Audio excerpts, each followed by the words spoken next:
Welcome. This is episode 29 of Stone and Clay with Taylor Church.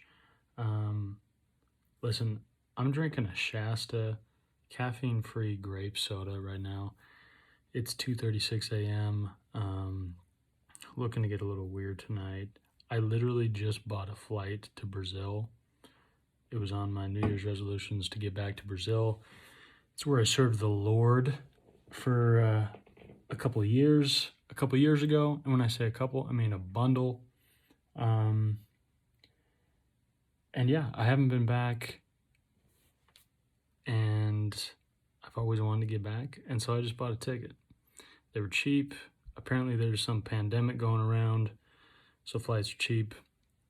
So I'm in a wild mood, kind of feeling capricious and fanciful.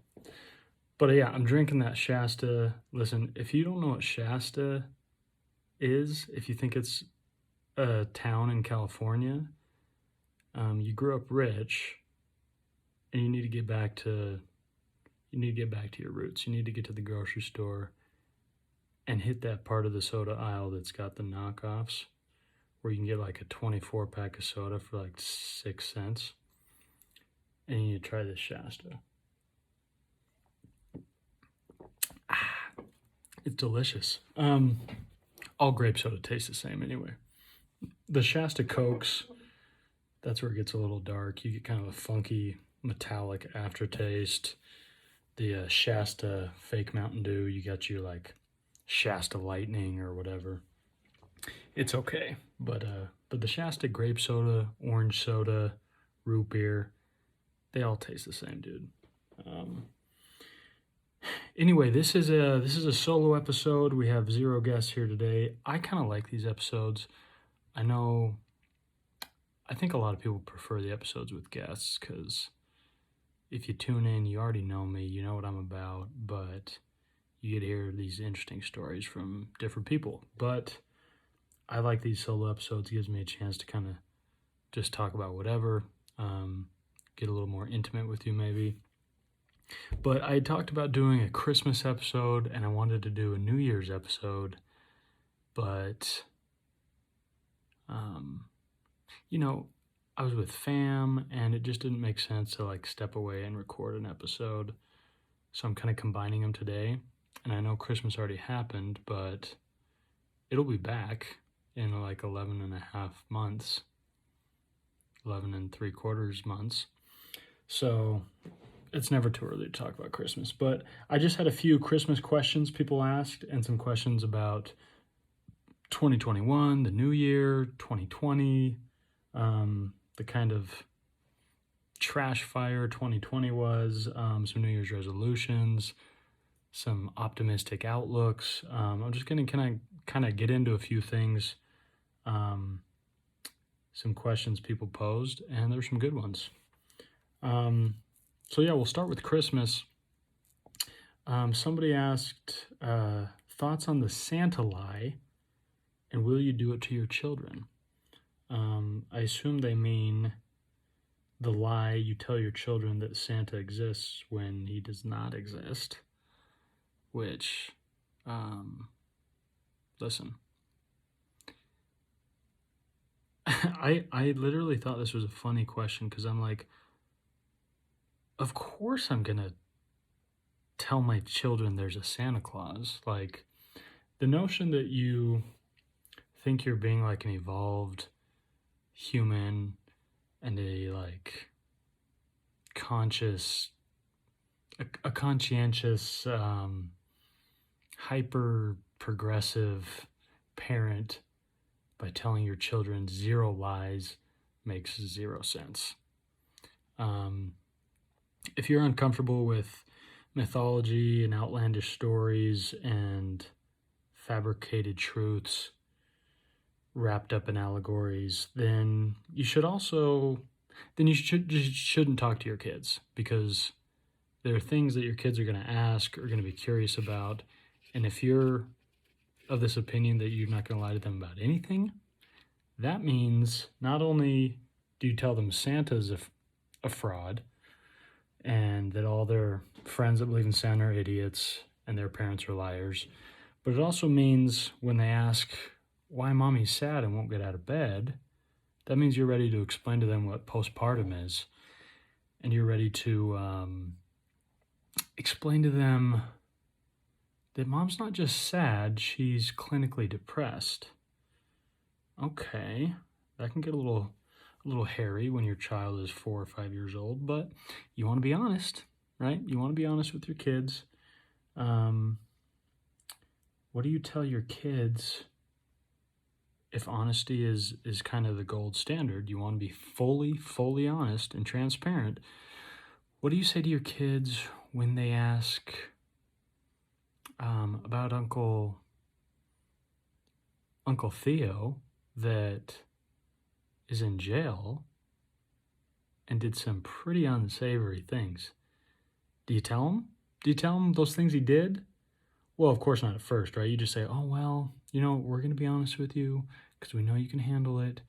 Uncle Theo did some bad things and he's going to, he's got to pay he's got to do his time. He's got to pay for what he did, blah, blah, blah. But what happens when they ask the nitty-gritty questions? Well, what did he do? What if you have smart kids and they say, well, what was he charged with? So the whole thing doesn't really make sense to me. Listen, if you weren't raised in a Christian family that Christmas was part of your traditions and you have no need for it, or you're Jewish or you're atheist and can't have any fun, then that's fine. But if you enjoy Christmas, you're going to exchange gifts, you're going to get a tree, you're going to get lights, you're going to listen to Elvis. Elvis Christmas music, by the way. Then freaking just tell your kids there's a Santa Claus. And when they're old enough to figure out maybe this isn't real, then they're old enough to know the truth. But telling your kids at 3 or 4, look, I have a buddy. I went to lunch with him the other day, and he told me his kids are, I think, 3 and 6. And he's like, yeah, as soon as they're old enough to talk or understand, they knew Santa was fake. And I'm like, dude, it kind of breaks my heart. It takes all the fun and the joy out of it. And I'm like, dude, I know you're not telling your kids everything because you got some darkness in your past, and your kids aren't old enough to think of those questions yet. But, a lot of honesty goes out the window via omission. And so if you're preaching totality in your truth, feel free to tell your kids some dark things that are going to scar them and lead them to an early life of therapy. The other thing with that is, this is what I really hate. What I feel is hypocritical about that statement, saying that telling your kids these fantasies or these stories is dishonest, it's a lie or whatever. Here's what really disturbs me that we tell kids. It seems that most people pretty much tell all kids, regardless of socioeconomic background, regardless of race, religion, orientation, etc., for the most part, most decent parents and adults tell their kids and small children that they can do anything. They can accomplish anything. They should strive to be anything they want. No goal is too high. No ambition is too silly, especially with the arts, right? If you got a little kid that's painting, you got a little kid playing the violin, you got a little kid learning how to sing, and he's got a really natural good voice. At those early ages, we tell those kids anything is possible.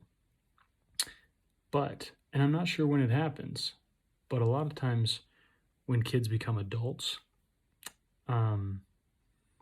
this fallacy starts to crumble a little bit.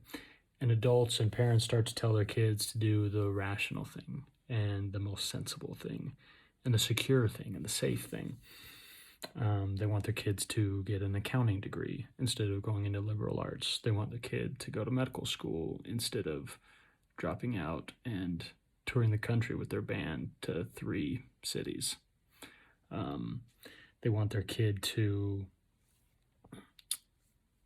get hired at a tech company instead of pursue a PhD in poetry, because that's what they really love. That's what makes their gut just burst. That's what infuses light into their being. And things kind of switch, right? All of a sudden, we shouldn't follow our passions. We shouldn't follow our dreams. We shouldn't pursue the arts. We should kind of squelch our creativity in the sake of earning an honest dollar or taking care of a family or however you want to phrase it. It's a little disturbing to me that when you're a kid, do whatever you want, become Picasso. But if you're 19 or you're 24 or heaven forbid you're 38 and you're doing abstract paintings in your basement and you're barely getting by, it's time to abandon the dream. It's time to do something more sensible. It just seems counterintuitive and a little disturbing to me. Anyway, next question. Someone said, what is your favorite gift you've ever given? Admittedly, I'm not amazing at gift giving. I'd like to be better. A lot of it, I feel like, has to do with a general lack of affluence, right? If you're pretty well off, you can get pretty fancy with your gifts. And I've never been super well off, but let's see, this wasn't Christmas, but I got me and my dad tickets to skydive for his 50th birthday. And that was really fun. We went together. Let's see, Christmas. I tend to always do better for my dad than my mom and sisters. And we all kind of exchange gifts for each other. We usually get like a few for each. And sometimes it's like one big one. And the others are like candy and a book from a used bookstore. Sometimes it's 3 kind of medium gifts. And sometimes it's less or sometimes it's more. But we love Christmas at the church household. But yeah, like with my sisters and my mom, sometimes I just get stumped. Like I know some safe things I can get them, but I want to get them something fun, something they're going to get all worked up about in a good way. But my dad, like, I kind of shop like I'm shopping for me, but it's just a little bit different. I'm trying to think for Christmas if I've given any epic gifts. My freaking sister, my older sister, is the boss hog at Christmas and birthdays, so she tends to overshadow. She got my parents a trip to Europe one year. That was, that's cool when she got them a trip to Europe and I got them like a box of Oreos. Made me look like a really good son. Gosh, I might have to get back to you. This makes me look like a bad person. This year, I'm telling you, I got my dad an extremely hip shirt with the scallop finish, the long tee. So he looks good. I got him some other stuff too, but he looks good in this shirt. And when he was opening it, I just said, bro, just trust me. And he's like, I trust you. It's from Forever 21, whatever. It's really soft. And he's got a great body. My dad has my exact body. He's actually somehow slightly skinnier than me. Just a svelte man in his late 50s. It's really good to see. But yeah, he's like 6'2", $157 or something. I'm like 6'3", 165 in army boots. Just kidding. I might be 172 in army boots. But I usually weigh myself in the stark nake. Let's see. Gosh, my freaking sister got my dad an Apple Watch. I get him a shirt, he gets an Apple Watch. So stupid. My little sister doesn't care as much. she, she gets, she doesn't live here. She lives in Texas, so um, gift giving, Christmas isn't as important to her. My older sister, that I think that's just more her love language, right? She loves giving gifts, loves receiving them, so she's better at giving them. Um, Gosh, she got me good stuff too. Freaking Brittany, if you're listening, you're the goat.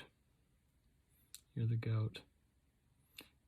And I can't wait till you're extravagantly wealthy, because then the gifts will be all time. Because you're working off a teacher salary. Anyway, enough about the gifts. It's about giving, it's about receiving. Okay, we all know that. Favorite family traditions. I kind of went over the gift giving. We don't have crazy wild traditions. I feel like we have really normal traditions. Me and my sisters used to always have a little sleepover on Christmas Eve, sleep in the same room with a bunch of blankets and pillows, maybe make a little fort, and we always watched The Santa Claus with Tim Allen. Not the second one, the first one. We usually are up till like 3 a.m. wrapping gifts, watching Christmas movies, eating garbage, and then we we glide into Christmas morning. I'm talking Christmas afternoon, and we drag it out. We each open up one gift at a time.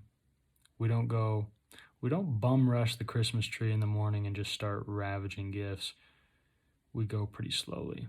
So to me, I enjoy it more. Like, obviously as an adult, I'm more patient. As a kid, I just want to get in there. But yeah, we spread it out.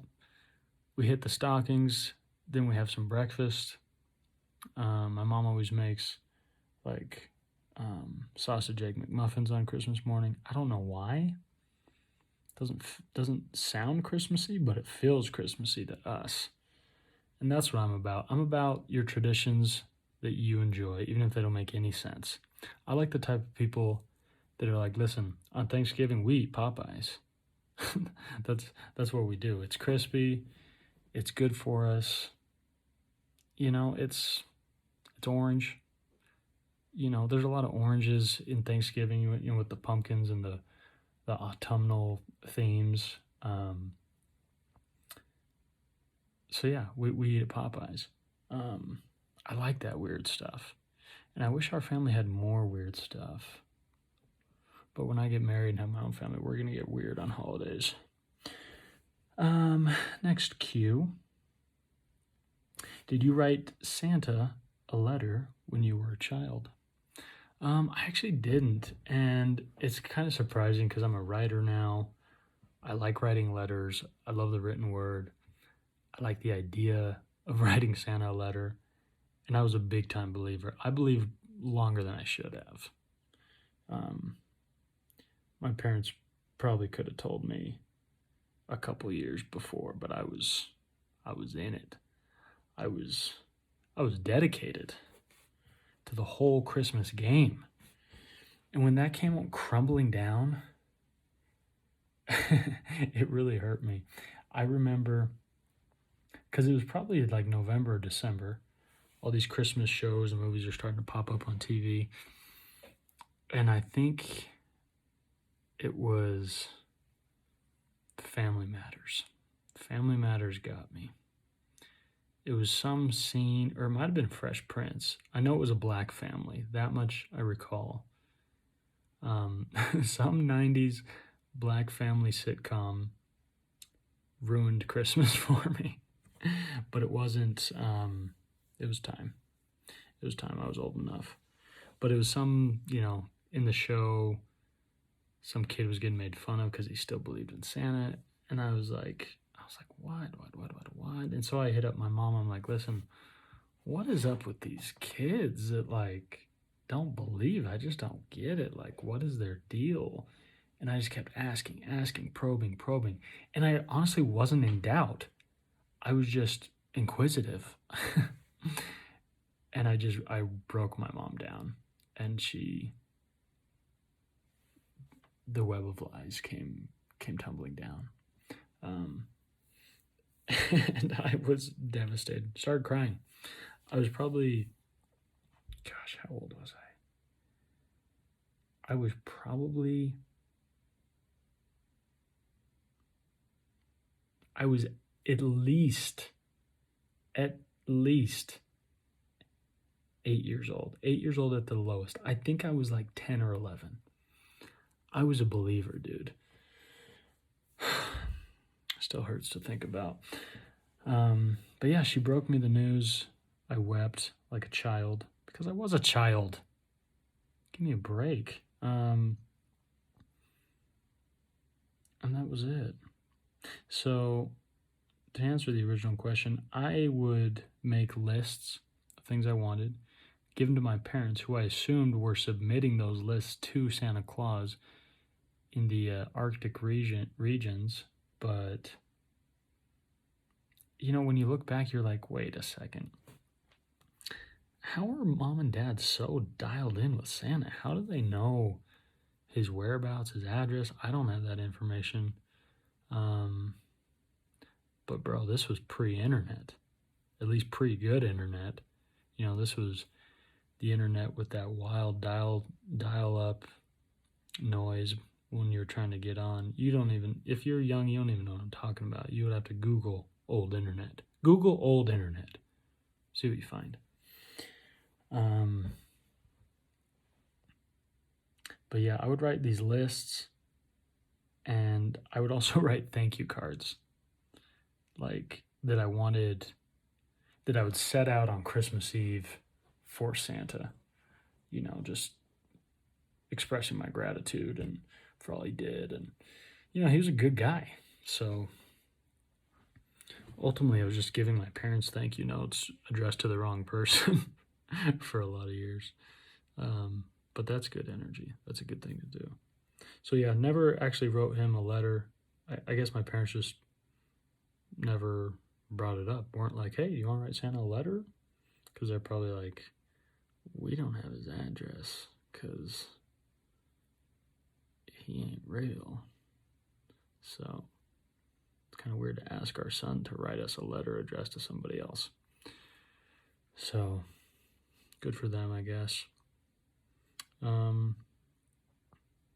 So yeah, that's Christmas for you, baby. My Christmas was great.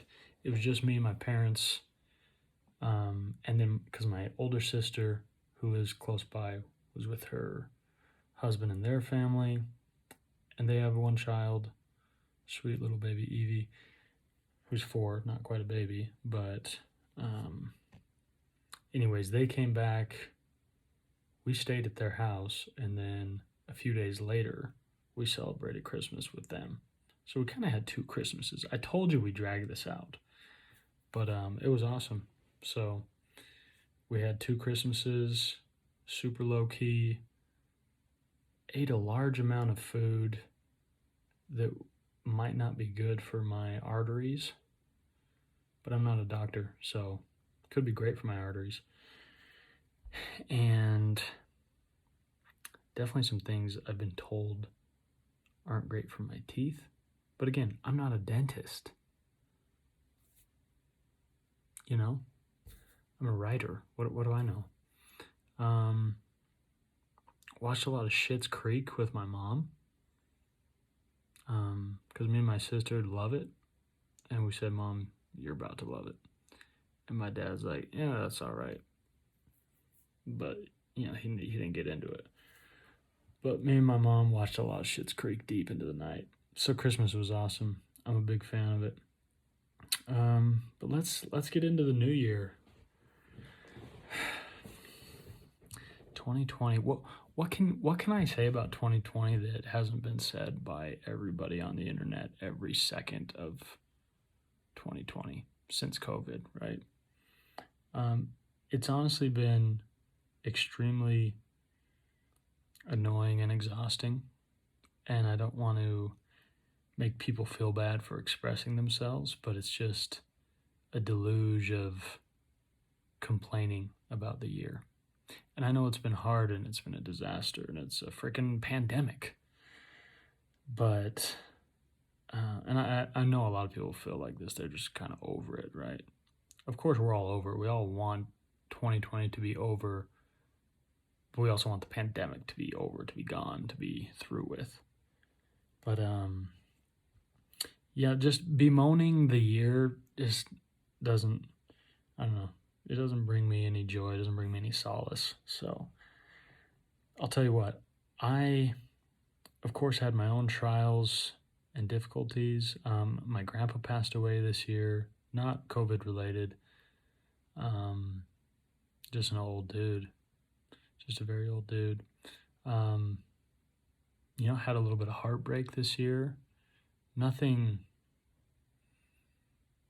catastrophic, but my heart's a little tender at this age. It's been kind of run through the freaking the chipper. Those big things on the back of trucks you throw in sticks or wood or whatever, and it just comes out dust. I feel like my heart's been through that a little bit over the years, and so I'm a little bit fragile. Sometimes when a girl rejects me, like, we've gone out 2 or 3 times and then she hucks me into the friend zone, it's like, it's not that big a deal. It's happened a million times, but sometimes I just got that soft heart because it's just been through a lot. So shout out to those soft-hearted people out there that might have had their heart in a chipper as well. But yeah, like I said, I haven't had any crazy, like, just horrendous breakups, but I've had some little heart pain. And that has nothing to do with the pandemic, but I know a lot of people this year just feel like everything's been compounded because things are new and they're weird and they're difficult and there's financial strains and there's emotional strains. And, I felt lucky to live in Utah where I felt like things weren't totally out of control. I felt like, and I got COVID early on, not super early, but I was almost grateful to get it because I didn't get super sick or anything. And so then I felt like, well, now I don't have to be so crazy careful and paranoid and all this stuff. And I still wore a mask in public and stuff, but none of my friends were social distancing really. Like, they might have said they were, but they weren't. And so life for me was fairly normal after that first month where they shut everything down and you couldn't do anything or go anywhere, and people thought they needed to buy 30 kilos of toilet paper or their butts were gonna be moist forever.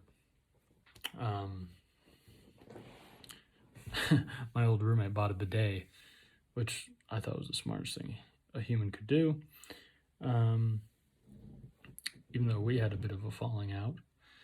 What was I saying? But yeah, 2020 was a trip, right? And it was all kind of compounded by other things you were going through that had nothing to do with the pandemic, whether it was a little heartache, whether it was, trouble with your career or your friendships or whatever. There's a multitude of things that go wrong in people's lives. But this year, a lot of things just felt worse. Felt like, oh, on top of all this, I have to go through this. It felt like every little thing. It's like, really? I lost my job. My dad is high risk. This happened, this happened, this happened. Trump is doing this. Biden's saying this. My governor's doing this, blah, blah, blah, blah. And I have a paper cut in between my fingers where it's bad. That's how it felt. Like, in certain parts of the year, it felt like you stub your toe and that's it. That's a wrap on the year. It can't get worse.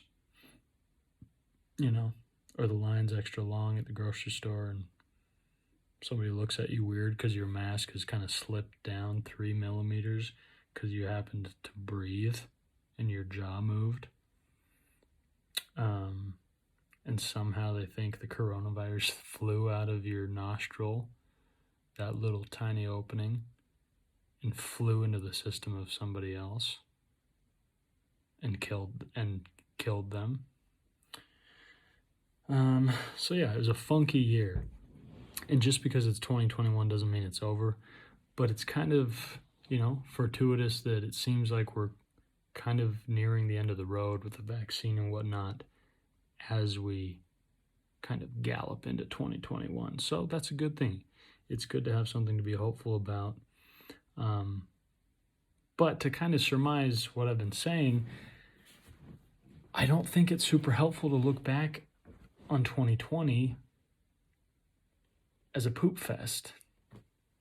I just don't. I think it's important to look back on it and say, wow, this was wild. What can I learn? What did I learn about myself? And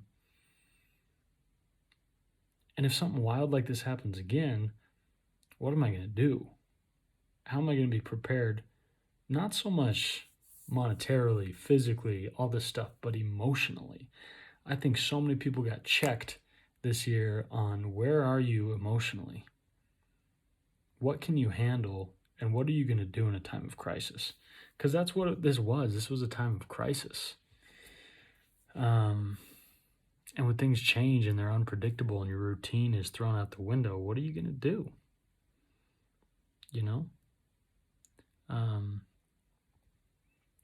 But I think for the most part, people that were happy before COVID hit were happy during and will be happy after. And those that were miserable before were extra miserable during and will continue to be miserable after, and we'll talk about the misery that 2020 was. So, again, not that you shouldn't express your disdain and your frustrations, but I'm sure you already have. So let's move forward. Even if COVID is here in some form for another 6 months, or maybe it, kind of metastasizes and forms new threads and grows and it's around in some form for another 2 or 3 years. Like, are we going to be miserable or are we going to adjust to new life? And these are the questions that we need to ask ourselves. Anyway, let me answer a couple of these New Year questions. Somebody says, what is on your 2021 bucket list? And first of all, it's not really a bucket list if it's just for 1 year. Unless you're like, it's your last year, you're planning on dying, you got terminal cancer and you have precisely 1 calendar year, then it's a 2021 bucket list. But for most people, just resolutions or goals. But I understand people use it for other things. But so yeah, what do I want to get done this year? I'll tell you what, my goal setting process is very nuanced and intricate. But to simplify, I basically make 2 sets of goals, one being extremely quantifiable goals. For example, I want to read at least 49 books this year, just shy of a book a week, right? Very easy to keep track of. I write that down anyways. I always write down all the books I've ever read. I have an entire list. I do it on Goodreads. I usually write reviews. Sometimes I post those reviews. Like, it's very easy for me to do. What else? One of my New Year's resolutions was to go to Brazil. And so today I bought a frickin' ticket. I've been wanting to go for over a decade, and there's always a reason not to go. But I was telling my dad how cheap the prices were, and he's like, his reaction was, well, I mean, you got to go, right? You got to go. And that really kind of emboldened me to pull that trig. So yeah, I have things like that. Another one is I want to publish, um, I want to finish another book. So I'm working on a novel right now. It's not very far along, but I think I can finish it in a calendar year. I also want to put out a book of nonfiction, kind of a nonfiction collection of essays, articles, general asides I've written, and kind of compact that into one nonfiction collection. Something I've never done. Have a lot of kind of small nonfiction pieces I've written over the years, whether it's been on a blog or just on my Instagram story or a lot of stuff no one's seen, and I want to kind of collect it and put that out this year. Another thing is I want to record all my books on Audible, and these things are it's like I either achieved it or I didn't. And a lot of them I can even surpass, right? Read at least 49 books. So that's my goal, but I can surpass it. And then I have a sort of or unquantifiable goals. Things like wanting to be present more, wanting to be more engaged with people when I'm talking to them, when I'm in friend groups or whatever, and my instinct when I'm bored or whatever is to check my phone or to fiddle through Instagram or whatever. I want to kind of remove that a little bit from my life. That's hard to record, but the thing is, if I don't write these goals down, if I just have kind of this nebulous idea in my mind of what I want to do and improve on it, it becomes really hard. And one of my other goals is to look at my goals every single day. So I have them on my phone, just in my notes. I have them on a Word doc, and I have them in a notebook. And so there's no excuse for me to not kind of check in with myself on a daily basis. And there's a lot of other things. I have 12 major, like, quantifiable goals, and some of them are a little bit personal, as you might imagine, as goals can be. Some are financial, some are more spiritual. I think I wrote down, meet the girl you're going to marry, damn it. And that's a little, could be out of my wheelhouse, could be out of my control. But you could argue that it's all in my control. It's very much in my control. But I guess that is quantifiable. I either do it or I don't. There's not much in between. Because here's the thing, I'm not saying I got to marry a girl this year. That's a bit outlandish. I just want to meet the girl that I will marry. And maybe I already did that. Maybe I'm in the clear. But who knows?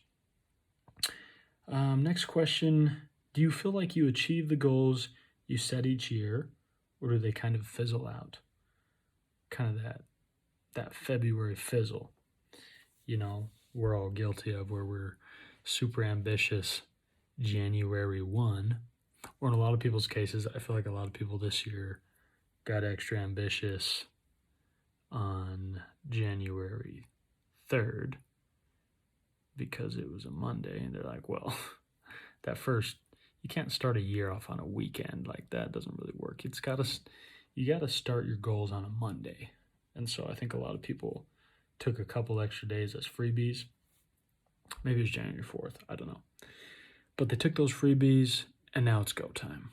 And regardless of when you kind of shoot off and start your goals and start your year, it's hard to avoid that February fizzle, right? But so to me, the key to avoiding that has been making daily and weekly goals as well. People get so caught up in resolutions, and I think it's good to make yearly resolutions kind of bigger things, but if you don't have little game plans, accomplishing those big things become really tough, I think.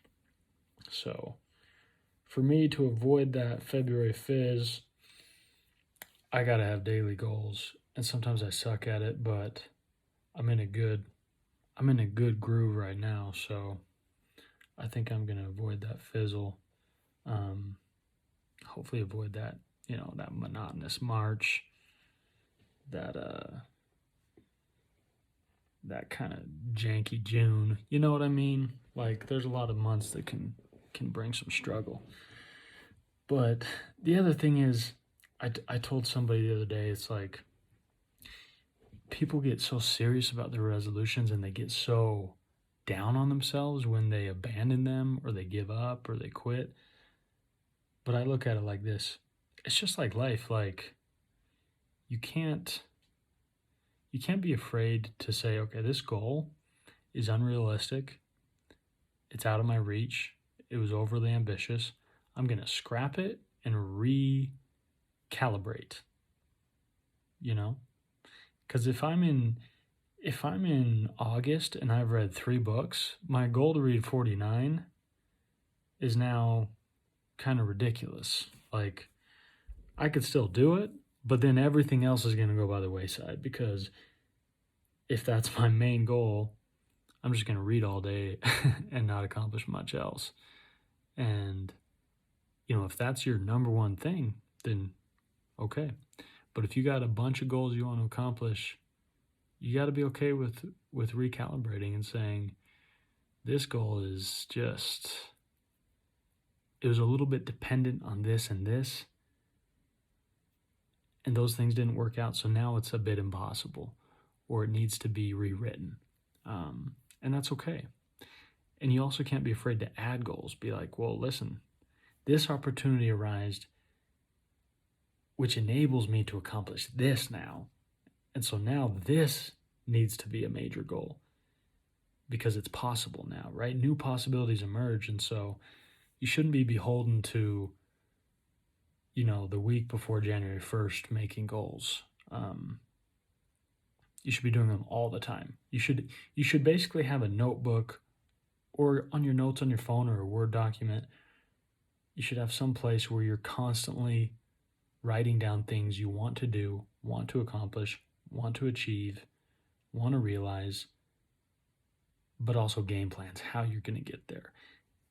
And it probably sounds like I think I'm a master at this. I'm not. I struggle with it a lot, but I'm getting better, and I think I've developed a really good system for myself. And everybody's system is going to be really different. So experiment, get weird with it, see what works for you, see what helps you be the best version of yourself. Cause frick, dude, we got one life. Like, we just have one life. That's not a ton of life. And like, what if something radical happens? What if something heinous happens? You gotta get out of life as much as you can. You gotta freaking, if life was a sponge, or no, if life was like a wet rag, you gotta wring that out. You know when you're wringing it out and for some reason you're in a weird mood and you just want to get every last drop you can possibly get out of it. So you wring it up one way and you twist it and you fold it, and then you like get on the ground and get kind of flexible and kind of agile with it, and you kind of put your knee on a side, and you're just you want that thing dry. That's how life should be. You should be getting everything out of it you possibly can. And honestly, and again, it probably sounds stupid because I know there's a lot of times I don't get as much out of life as I can because I like TV, I like to sleep in, I like to have long lunches, I like social media. There's a lot of things I do that don't propel my life forward, right? And I'll tell myself wild narratives to make myself feel better. I'll say, well, dude, you've never touched alcohol in your life. Like, imagine how much time you would have wasted, getting drunk and going to parties and chasing skirts while you're drunk off your and, all this stuff. And so it's like, oh, that allows you some extra time to be lazy, or some extra time to sit around and do whatever you want and procrastinate. But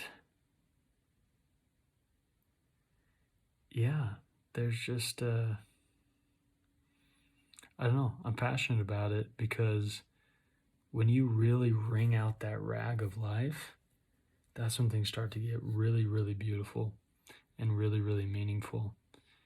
And it's funny because it's true, because when you do it, you can feel it, but it's so easy to slip out of it and kind of creep back into the hole of old habits and stuff.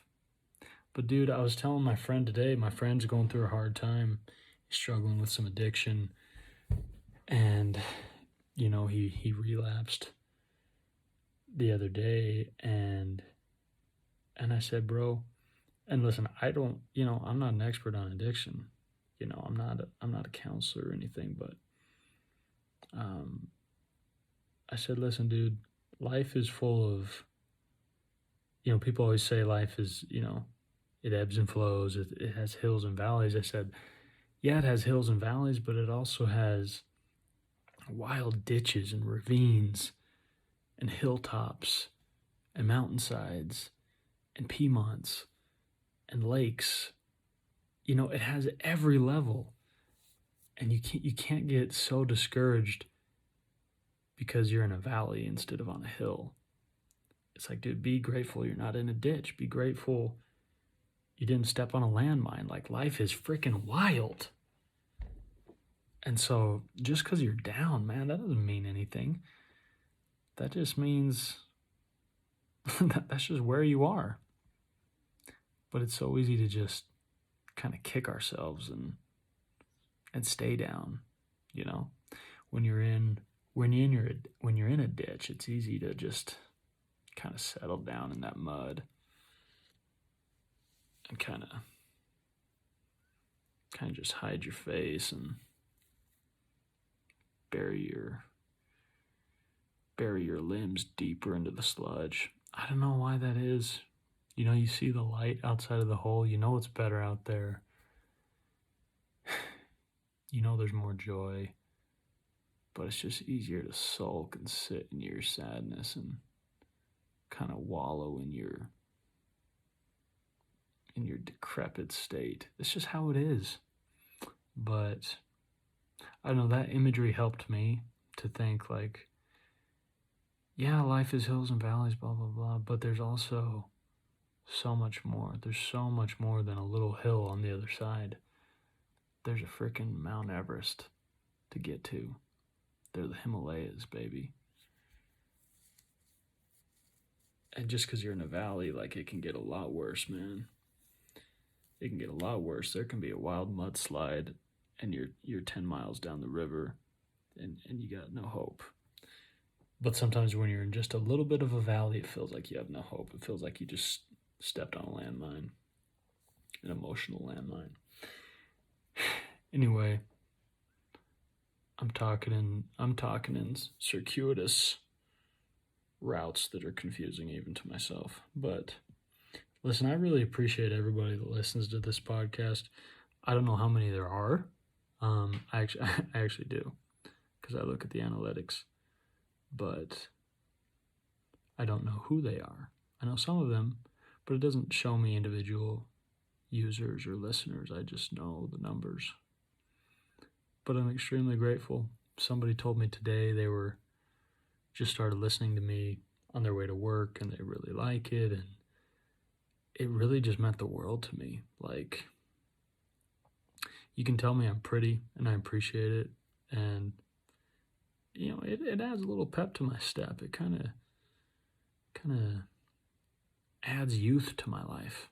But to tell me my podcast is great, my writing is great, these are my real love languages. They're not just words of affirmation, they're words of creative affirmation. And so it really does mean the world that you're listening. And if you're listening to this, it means you listen to the whole podcast because we're about done. So I appreciate it. And if you want to help out with the growth of the podcast, there's a lot of things you can do. Of course, you can subscribe, like, comment, blah, blah, blah, blah, blah, blah, blah, blah, blah, blah, blah, blah, blah. You know how social media works. But again, I hate to be repetitive, but the best thing you could do is to share the podcast with somebody who might be enlightened, might need a little giggle, might need a little hug, a little verbal hug. You know, when somebody's talking and it just feels good and it feels kind of like a verbal hug, like they got their voice wrapped around you. If they need that and not in a creepy way, send them the cast. Let them know you're thinking about them. It's a good opportunity to say, hey, listen, like, you might not like this podcast, but I was thinking of you. I was thinking about you. And sometimes that's just what people need to hear. Even if they don't listen to my podcast, I don't really care. Of course, I want the podcast to grow. I want more people to listen, blah, blah, blah, blah, blah. But it's important to let people know you care. So I care about you, and I appreciate it. And this is it. That was the episode. Can you believe we're almost at 30? We're 29 deep. But hey, another one of my goals this year is to do 50 plus podcast episodes. So that's basically one every week. Give myself maybe a break for Christmas or I'm on vacation or something, but I'm trying to put out an episode every week for you good human beings that are listening and liking it. So that's it. Okay, guys. I mean, I'm going to go to bed because it's 3:28, but you guys can stay up because it's probably not 3:28 when you're listening to this. So go to bed whenever you want. I'm going to go to bed right now. I love you. Again, hit me up if you got any questions. If you're interested in being on the podcast or talking about an episode, you got questions for me, hit me up in the DMs at TaylorChurch44 or at Of Stone and Clay Podcast. This is your boy. We'll see you later.